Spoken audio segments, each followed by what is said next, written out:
In a world that teaches us that you are not good enough. I mean, this is the point of advertising. You are not complete unless you wear this brand, buy this brand, go to this place, vacation, look, your living room looks like this.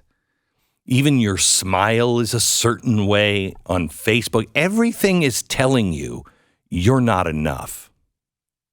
And then on top of it, it feels at times like the world is just turning inside out and doing all kinds of things to you.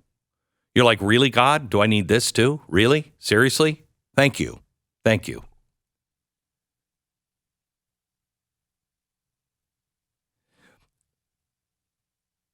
Some people just accept it. Oh, that's God's will. No, God's not going to give you something you can't handle. But it's true, I think.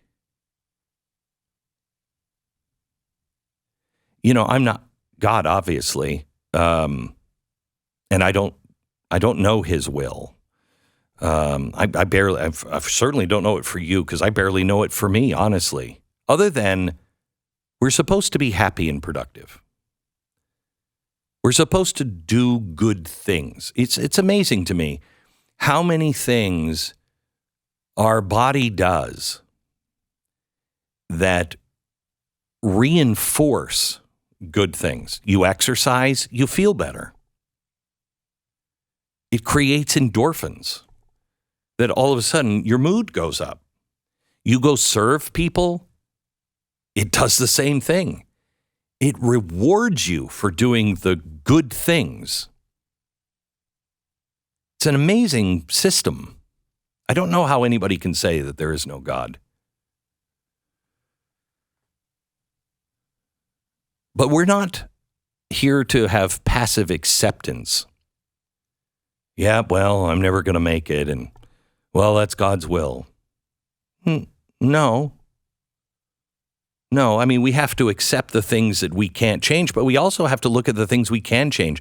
This is one of the reasons I have a hard time sometimes with this job, because I'm telling you a lot of the things that you can't change. I mean, you might be able to change them with the election, but that's not where you're going to find your answers. You're not going to find them in the next politician. And so I feel defeated sometimes because I feel like I'm not giving you any answers that are worth anything at all. But then again, we all affect each other's lives. We're all here for a reason, and it's spiritually healthy to remember that we don't have the final say or we don't control the final outcomes. Sometimes our best efforts fail. Sometimes our best intentions are for nothing. Sometimes our prayers are answered in the negative.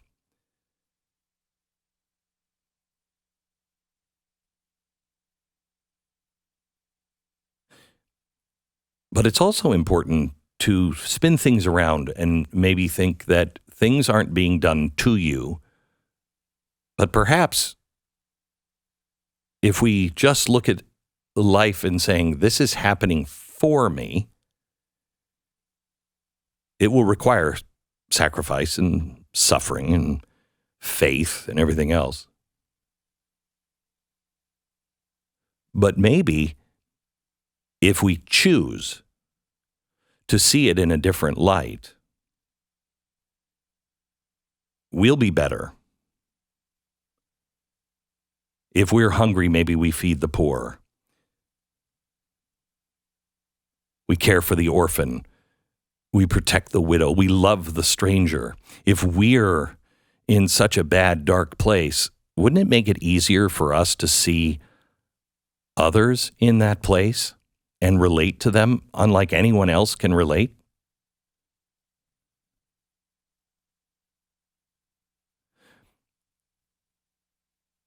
Over the holiday,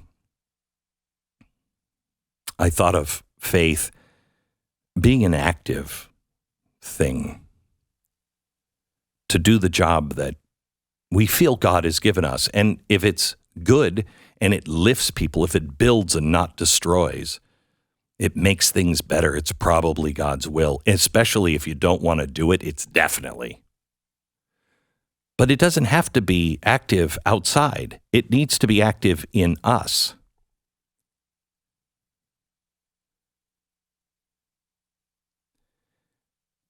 We survive. We make it. And it makes future generations smarter and stronger, should we choose.